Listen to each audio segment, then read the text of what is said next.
You are listening to the Commonwealth Club of California radio program and our panel members who are talking to us about the future, present and future of Golden Gate Park. We have come to that point in our program where we have one final question to be asked. And after that question is asked, we will ask each member of the panel to give us a 1-minute summary. And again, I want to remind you this is civil discourse.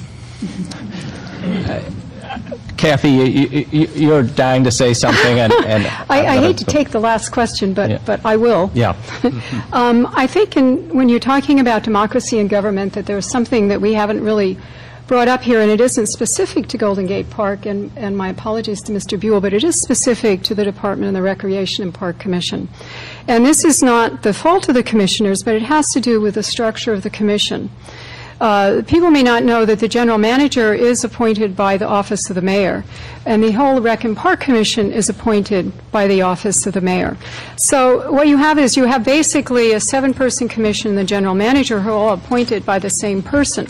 Now, I don't think people are taking direction or anything like that, but what I do think is that when you are friends with somebody or they know you well enough to appoint you, then you're going to have a common viewpoint and common opinions about things and common values. Last year, many of us were concerned about this, and there was an effort to change this appointment procedure to the Commission. And during testimony at the Board of Supervisors, it was brought up that of 130 consecutive decisions by the Rec and Park Commission, all of them were approved of the project, and 127 of them were approved unanimously. This is an extraordinary record. You will not find that in the Planning Commission, where you have a 4-3 process, where the Board of Supervisors appoints 3, the 4 by the mayor, and there's always a swing vote. And I think swing is probably a good way of describing what often happens at that meetings. And we would like to see that kind of interaction and discussion and discourse going on. And I think this would go a long way towards people feeling a lot more comfortable with a lot of the decisions that were made, and would give more of a variety of San Franciscans more input into the park and more decision-making about their parks. Okay, we now have 1 minute for last comments from each panelist, and we'll start with George Wooding. Thank you, Jim. I just want to mention, I'll just stick with Kathy's theme for a second. Basically, for trust, you have to have discussion and discourse. I think what we had in our own neighborhood, I oversee many neighborhood groups. We have the Rec and Park come in. They have over $500,000 in salary. People come in, talk to us at a brand new facility that spent $3.9 million just to open, and they fired the Rec and Park director. So now they can't keep it open. So they have a problem. So now they're going to bring in some kind of for-profit entity for $1,500 a month in rent. And I think these are the kind of things that fester with the neighborhoods. When we go to meetings, I don't go anymore, really, because I don't feel anyone's going to listen to me. I don't think my point of view has any value in terms of the decisions already been made. The mayor made it, the director made it, the commission's made it. So I think there's a long way to go with trust. Thank you. Mike. I want to just go back to this notion that as we make these decisions, and we hopefully have more of these sort of robust discussions, that they occur in as transparent a process as possible, and so that we do know, for example, what are these discussions going on with concessionaires and the Rec and Park staff and partnerships that are open to the public and that we can all as citizens contribute to. But when we do this and we make these decisions as a community, that we think about what our contribution is, as I was saying, to biodiversity and to the natural environment that we've been given and what we're going to pass down. And the fact that I want to leave you with is that when we talk about the loss of San Francisco's ecosystem and the loss of birds and other wildlife, that these are very real things that are happening every single day in San Francisco, and that unless we as individuals take responsibility and make decisions, even when it's inconvenient, even when it means a little less soccer, or that we have to walk a little further, or that we don't get one particular thing that we want, that we make those decisions in order to preserve San Francisco's natural history as a community. Thank you. Kathy Howard. I think for Golden Gate Park, it all comes down to this. What do we want Golden Gate Park to be? Do we want it to be a series of paid paved, permitted attractions with a few trees kind of here and there to remind us that it used to be a park? Or do we want to be at a place where a child can watch a heron hunting in a field, a place with birds to bless us with their songs, a place for all ages of people to enjoy various activities during the day, but at night, when they go home and darkness falls, it becomes parkland again and returns to nature? This is the Golden Gate Park that we have now, and this is the park we should protect for future generations. My group, the Golden Gate Park Preservation Alliance, will release a new video in a few weeks by a talented young filmmaker named Dexter Ho. Tune into our website, watch the video, and join us, please, to help protect Golden Gate Park. Anthea Hartig. Thank you. I would hope that we can move towards a holistic sense of stewardship of this remarkable historic, cultural, and ecological resource that we call Golden Gate Park. I think we're well equipped to do that together.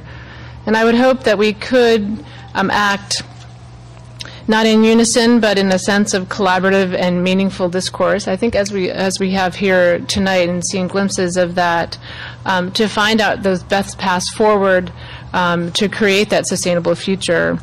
I think one of the things we have not talked about tonight that I think we all need to get our arms around are the impacts of global climate change on especially that edge of San Francisco, and what really we're talking about that really we weren't talking about in 1998 as much as probably as we should have been, and to think really about how are we going to adapt to huge changes as the park is facing. And if we think vendors might be troublesome, you know, let's get up on the balcony and really kind of look down at that incredible resource and see what we need to do together.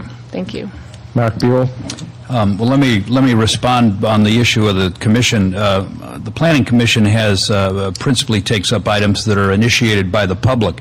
The Recreation and Park Department takes up principally issues that have to do with management and care of the park initiated by staff.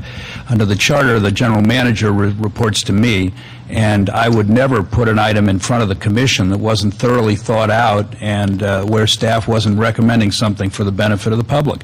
So the idea of comparing those votes is not fair. We have lots of debate, and we have changed the system of having more committee meetings to air these issues before they get to the full commission to try and resolve conflict.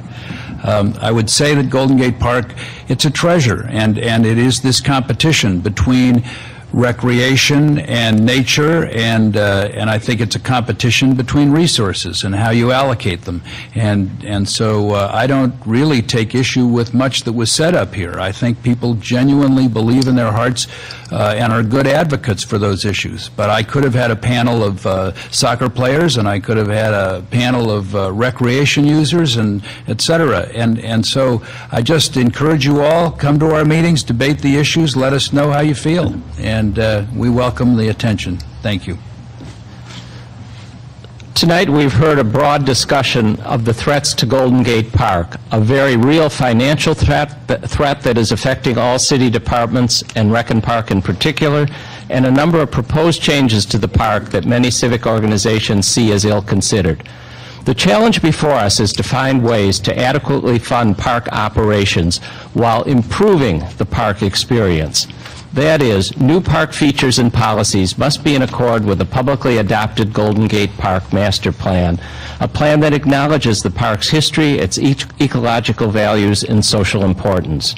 What I have heard is that even as we search for new financial models, we must keep Golden Gate Park Master Plan as the overriding framework and look for ways to protect the park in the context of the plan while exploring ways to finance its care and maintenance. I've heard we should strive for balance, that we should base our work on facts, that we should use best practices, we should strive for collaborative management, and work to build trust among all of us. The Golden Gate Park Master Plan says, quote, "The plan is intended to provide a framework and guidance to ensure responsible and enlightened stewardship of the park. The goal is to manage the current and future park and recreation demands while preserving the historic significance of the park. As such, the plan is a preservationist plan, and proposed changes must respect the historic context of the park." End quote. You have been listening to the Commonwealth Club of California radio program and our panel members who have been talking to us about the challenges now and ahead for Golden Gate Park. Our thanks to Jim Chappell and our panelists Mark Buell, Athena Hartig, Catherine Howard, Mike Lyons, and George Wooding for their coming and being with us tonight and sharing with us their thoughts and observations. We also thank our audiences here on radio, television, and network. I very much appreciate all that you have said to us and the questions that have been asked by the audience, and I think the panel has really been exemplary and special for us to hear tonight. I wish now to invite you, since I made the other comment, to give them all a huge round of applause.